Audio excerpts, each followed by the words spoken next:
Ele está no meio de nós. Proclamação do Evangelho de Jesus Cristo, segundo Mateus. Glória a vós, Senhor. Naquele tempo, Pedro aproximou-se de Jesus e perguntou: Senhor, quantas vezes devo perdoar se meu irmão pecar contra mim? Até 7 vezes? Jesus respondeu: Não te digo até 7 vezes, mas até 70 vezes 7. Porque o reino dos céus é como um rei que resolveu acertar as contas com seus empregados. Quando começou o acerto, trouxeram-lhe um que lhe devia uma enorme fortuna. Como o empregado não tivesse com que pagar, o patrão mandou que fosse vendido como escravo, junto com a mulher e os filhos, e tudo o que possuía, para que pagasse a dívida.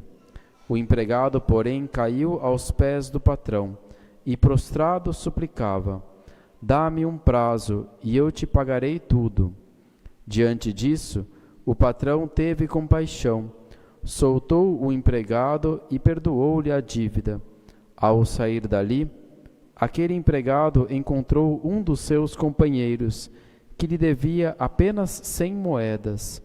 Ele o agarrou e começou a sufocá-lo, dizendo: Paga o que me deves.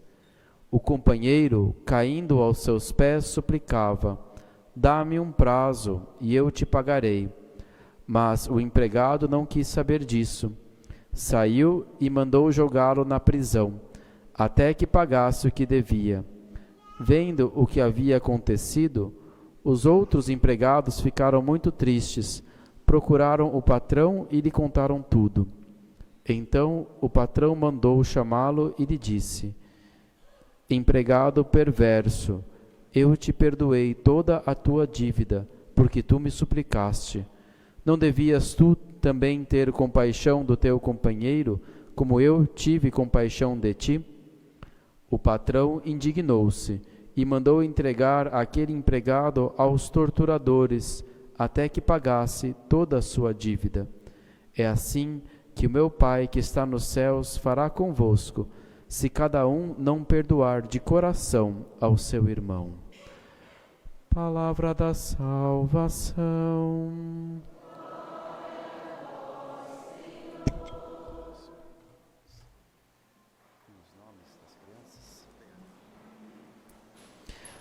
Não devias tu também ter compaixão do teu companheiro, como eu tive compaixão de ti? As crianças da catequese, vocês estão aprendendo a rezar a oração que Jesus nos ensinou. E na oração que Jesus nos ensinou, o Pai Nosso, a gente diz: Perdoai as nossas ofensas, assim como nós perdoamos a quem nos tem ofendido. E hoje Jesus nos ensina a importância de perdoar 70 vezes 7 vezes no dia, quer dizer, sempre. Perdoar sempre, porque a gente sempre deve mais para Deus do que os outros devem para a gente. E às vezes pode acontecer, nossa, mas às vezes tem gente que machuca a gente de verdade, né? Até como criança, e às vezes coisas que a gente não merecia, mas a gente tem que perdoar mesmo assim, porque se a gente não perdoar, aquilo faz mal para nós. Ontem, quando eu estava voltando de viagem, um padre amigo meu estava me contando uma história. Ele gosta muito de uma banda lá de rock, e nessa banda tinha um homem ali que ele era muito bom, o melhor músico ali da banda, muito famosa essa banda. E tem um CD muito famoso dessa banda, cheio de músicas interessantes, mas nesse CD fala ali de um menino que tinha muita chateação com o pai, que tinha abandonado, com a mãe, que era uma mãe difícil, e ele era cheio de mágoas, né? E falava de como tinha sido difícil para ele quando ele era criança.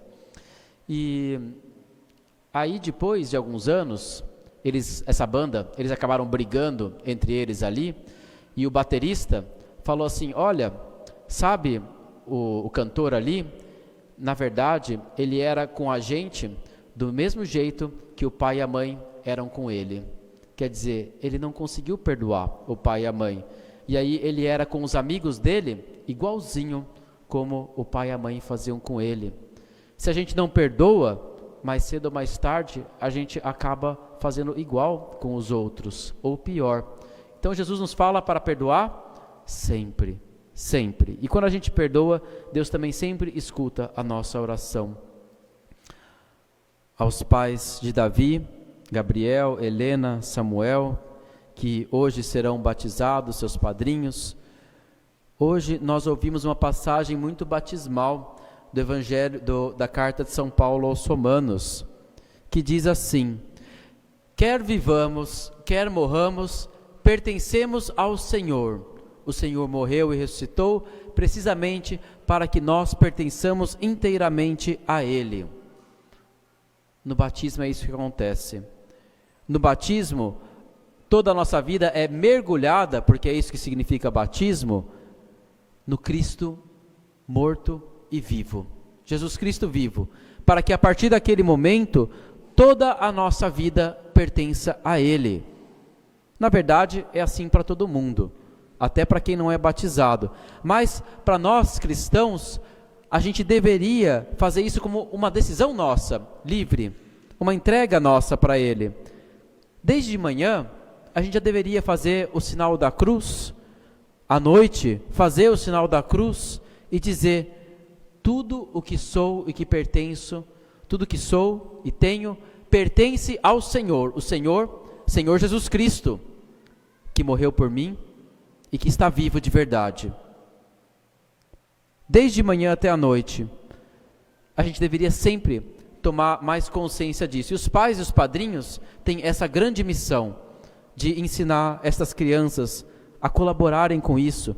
A minha vida pertence ao Senhor. As minhas responsabilidades pertencem ao Senhor. As minhas qualidades pertencem ao Senhor vivo. Os meus defeitos pertencem ao Senhor. As pessoas que eu amo pertencem ao Senhor. As pessoas com quem eu me preocupo e me aflijo pertencem ao Senhor. As pessoas que eu não gosto pertencem ao Senhor.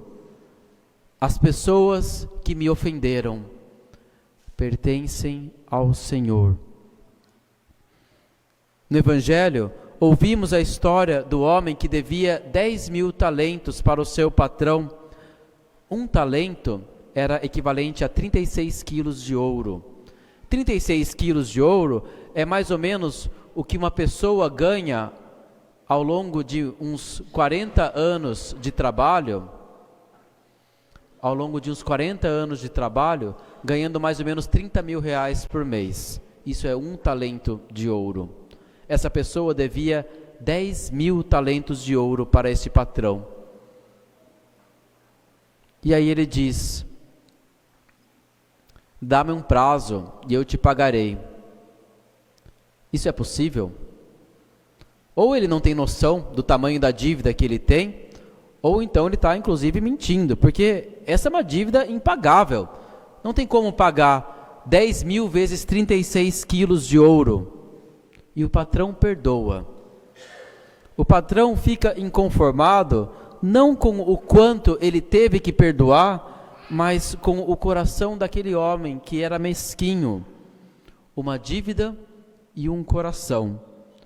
O homem, de verdade, provavelmente não se sentia perdoado. Pelo jeito que ele se sentiu, ele devia sentir que era algo que o patrão devia para ele, que o patrão tinha obrigação de perdoar esta dívida. Porque se ele realmente tivesse sido sentido salvo, perdoado de verdade, ele com certeza teria compaixão do irmão que devia quase nada para ele. Assim, o perdão de Deus é para nós também.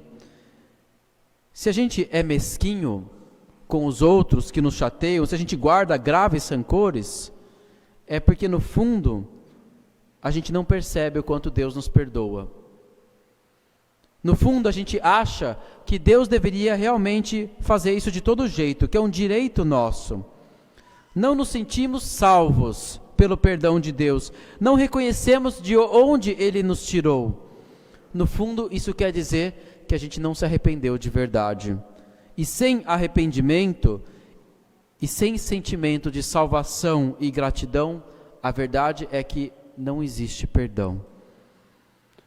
Pelo contrário, quando realmente somos perdoados e sabemos que fomos, sentimos que realmente Deus nos salvou de onde a gente estava se afogando, que realmente Ele nos tirou de algo que a gente não conseguia pagar.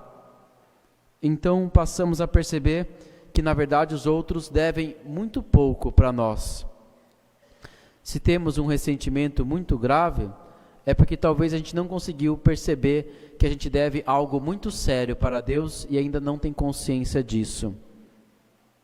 E a gente pode até pedir para Deus, falar: Senhor, me mostre na verdade quanto eu te devo. E se a gente tem medo de falar isso para Ele, porque eventualmente Ele nos mostra, a gente pode se predispor a perdoar antes disso. Podemos pedir a Deus: eu quero perdoar, me mostre como. O coração é o centro da nossa decisão. O que Deus pede para nós é o coração, ou seja, o que Ele pede é a nossa decisão. É isso que Ele pede. Quero perdoar, é essa decisão que Ele pede. É somente isso. Um coração que guarda ressentimentos é um coração que no fundo não reconheceu o quanto foi perdoado. E para perdoar, quais são os passos? Em primeiro lugar, reconhecer quem é a pessoa que me deve. E depois, essa pessoa, ela deve para mim? Ou ela deve, na verdade, para outra pessoa? Ela deve para ela mesma? Ela deve para Deus?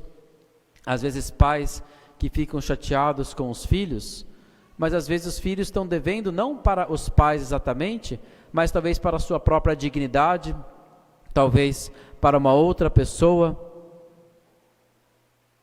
Para quem essa pessoa deve? O que ela deve para mim, isso eu posso decidir, eu perdoo.